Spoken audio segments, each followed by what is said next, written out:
Hello friends, my name is Heidi Hovan. I'm really glad you're here with me on my Carnivore channel. Challenge, I was about to say challenge. I want to thank Larry from Carnivore Quest for that. They have been on a beautifully amazing carnivore challenge over the last, I think they're at like 116 days. And so it's been really fun to walk through their journey with Larry and Cassie and have them share all the victories and challenges they've gone through. This is encouraging for all of us to hear that. My name is Heidi Hovan. I have been eating a carnivore diet for 5 months now. It started, I went through another video that I'll link below in the description. It started with an egg fast and then migrated to the BBBE challenge. I explored just kind of the full gamut of carnivore for a while, found some foods like stuff. I have trouble with pork sausages. They must have something in the stuffing that just doesn't sit well with me. And have been finding my way of eating is very similar to the BBBE that Larry and Cassie talk about. And even finding that I prefer almost the Lion Diet. I do love my butter and my bacon though. What I wanted to do is talk in this video about how I migrated to the carnivore diet and what it looked like during various phases. Now I'm going to do my best to keep this under 10 minutes. So I began my journey, as I mentioned in my intro video, in 2012 when I was diagnosed with type 1 diabetes, which is why I eat this way. It just stands to reason if you have an issue with carbohydrates, you probably ought to watch how much you eat. And if you get into the science of the food, you'll find from doctors, I'll do another video about all the resources that I use, that talk about the nutrient sufficiency of eating the carnivore way. And so when I finally got comfortable with that, it was after about 1.5 years on the ketogenic diet, which I started that in January 2021. Actually, I guess it was about 15 months before I was just really ready to pull the plug on all the carbs that I was eating, even though they were healthy carbs, greens, leafy greens, low carb fruits. I had a really hard time with nuts. I liked me some nuts, so I had to stop. And I'm even trying to minimize my coffee at this point. I have had coffee. I haven't chosen to give that up yet. I don't know if I will. People say that when you give up coffee, then you just really take your carnivore journey to the next level. So if that might be something I try in the future, but you'll walk through it with me. But what I wanted to talk about was how this came to be, because I think when I started, I was like, I don't know how I'm ever going to be able to make this work. And I don't know if you've thought about that, but you think about eating meat, you think about eating bacon and eggs, and all the price of those is going up these days. And meat wasn't inexpensive to begin with. And then add on, what our current situation's like, and you wonder how it's going to happen. So I wanted to fill it in a little bit for you.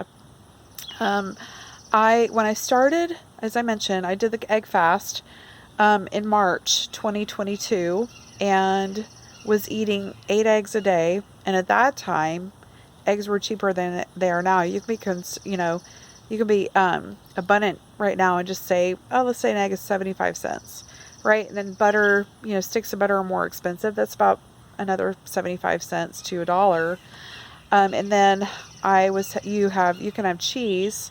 So a block of cream cheese, which would take me 4 days to eat, was another 2 or 3. Okay, so that's like $7, $8 a day for eating for one person. And it does sound like a lot, but it led me to where I am now. So when I decided I wanted to eat carnivore, I actually followed Kelly Hogan. She's one of the resources I'm going to mention to you. She's on my Zero Carb Life channel on YouTube. She said she was just starving, and just for the first part when she transitioned over to Zero Carb Diet, just ate as much as she could. And I was so glad I heard that, because I went from this rationing meat attitude that I had under keto, and really just allowed myself to eat whatever I felt like I needed. And I was super hungry for about 2 months, and I was wondering, am I ever going to like eat less than this? So the answer is coming. And I deal with type 1 diabetes, so every time I eat protein, I do need to bolus for the protein. So if you're someone who deals with diabetes, you probably know the term bolus. Basically means take medicine to cover. Um, and so I was taking a lot of medicine because I was eating a lot of meat. A lot. A lot. That's what I was running through gas stations and getting, sausages. That's something I got from Laura Spath, who's another channel you should follow. And I'll link all of these down in the comments. But so probably March, April, and even into May somewhat, I just allowed myself to eat as much as I felt like I needed to.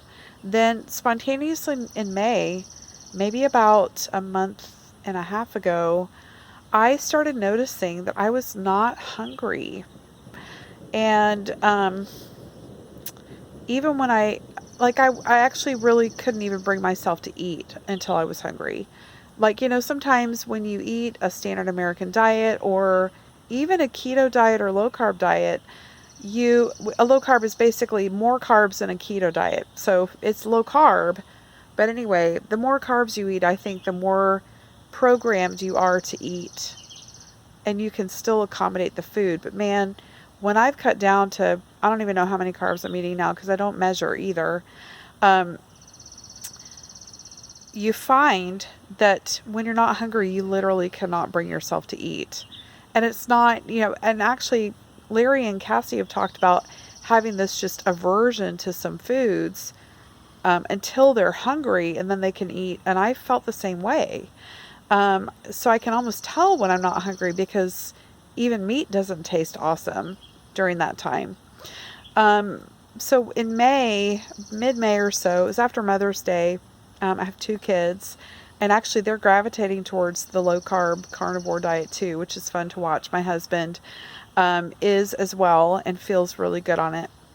I noticed myself only really wanting bacon and a ribeye for the longest time. And so like today it's almost 11. I haven't eaten yet today. I'm not even hungry. And I'll eat when I'm hungry. Last night I ate about 6. It was the first time I did have bacon. I had bacon about noon, and then I ate a ribeye at 6.